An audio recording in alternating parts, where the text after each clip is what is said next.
belly of a plane and put them together, and they'd fly off looking for the locusts. And I'm stuck there. We can't move. And the heat, the worst I've ever encountered, because it was also moist. It was heavy, wet. You could cut the air. And so one night, a British cameraman, like Pathé News for Britain and myself, stole a Jeep. And we put our stuff in it, and we drove out in the middle of the night and started following a pipeline, looking for where the planes were and where the locusts were. And after 3 days, we found them. Of course, we also found huge poppy fields. I mean, whole valleys growing poppies, you know, for opium. Right. Well, we found the planes, and I shot the film, my first film. I had never shot a film. And I shot a film called The Fight for Bread. And it was a great adventure. And I still had 100 feet of film that I hadn't shot, but I got what they call sandfly fever. It's like malaria, but it never comes back. And I was really sick. And so they put me in a small plane, and they took me back to Abadan, having stopped in the desert to put in more gasoline, and you fly off the desert, and then you stop again, you put in more gasoline. And we got to Abadan. And there, I had to get back to Tehran to go to a hospital. And unfortunately, I had no money, and there were no Americans left there. And they had DC-3s that were the Iranian flight, you know, that's all they had, old DC-3s. And so I went to the office of the airway, Iranian airway, and I said, I have to get to Tehran. Oh yes, that'll be so many rial, you know. I think it was rial, I can't remember exactly. And I said, I have no money.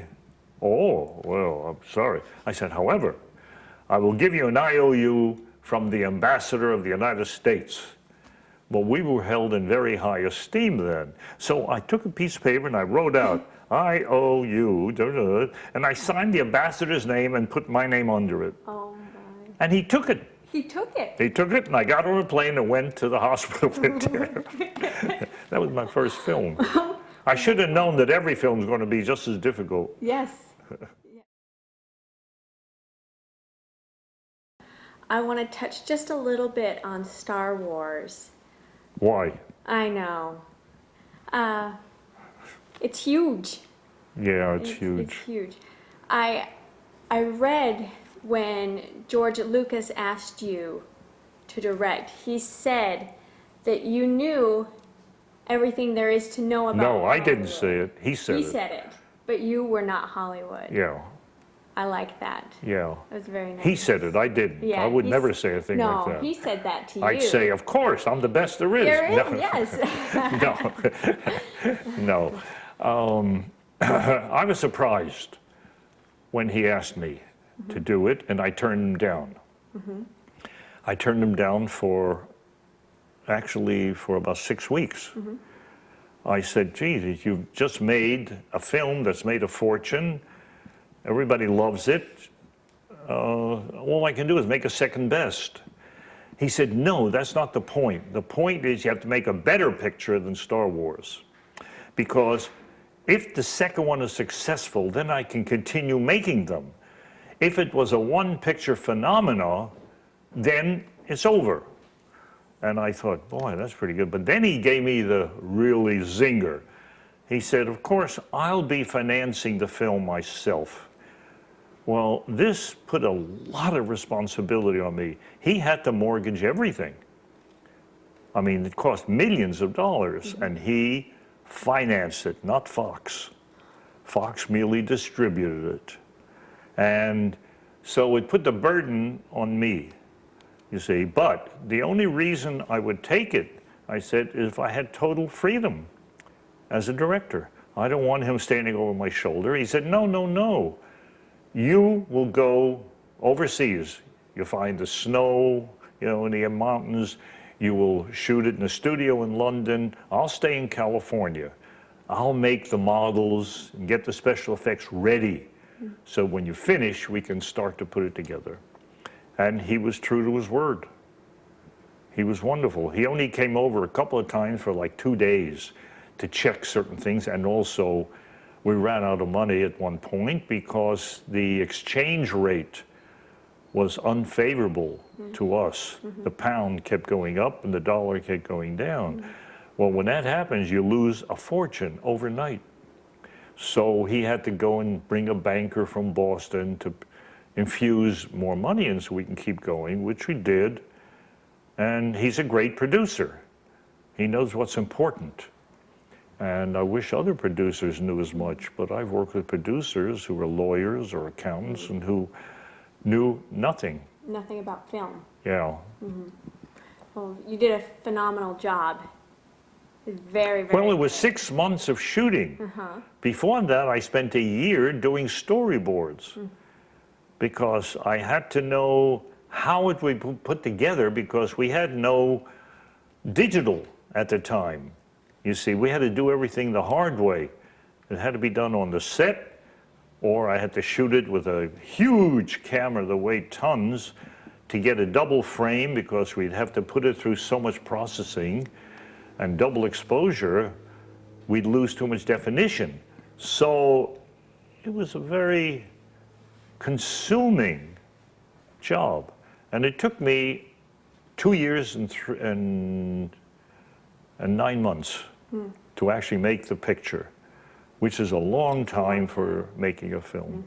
But when it was finished, I sighed with relief, and I was very pleased with with what we had accomplished. Now, I get the dates mixed up. I can't tell the difference between the 50s, the 60s, the 70s, but it doesn't matter. It's all finished, passed, you know, all that counts is right now. And I am working on a film I want to do. I wrote a film, a children's fairy tale set in the time of Xerxes, way back in the Persian Empire.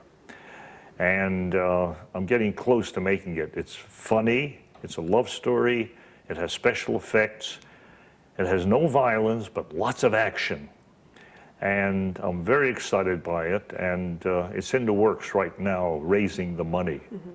And that'll be my next film, I hope. It's here, and it'll stay here, and film will be phased out. There's no doubt about it. It's gotten very good. In fact, Panavision has their camera, and I've seen tests showing on a huge screen the difference between film and digital. The ordinary person cannot see the difference. We can see the difference, but the difference is not what you expect. It's just as sharp as film, but you see more in the shadows, and the highlights, you have to be careful, they blow out. With film, you've got all the highlights are rich, but the shadows gray out. So you just have to shoot differently. However, the only difference, you have to still light them, you still have a stage, you still need a story, you still need actors. The only real difference is that now anybody can pick up a camera and make a film. And I've seen some recently. Of course, the students make them in universities, and they use digital now. And that's because it is easier to work with. But it's possible now for filmmakers around the country to use the places where they live to make films that in some way show and represent the wonderful places around the United States or the world. It's open to everyone now. All you need is some money, a lot of passion, and energy, and you can make it.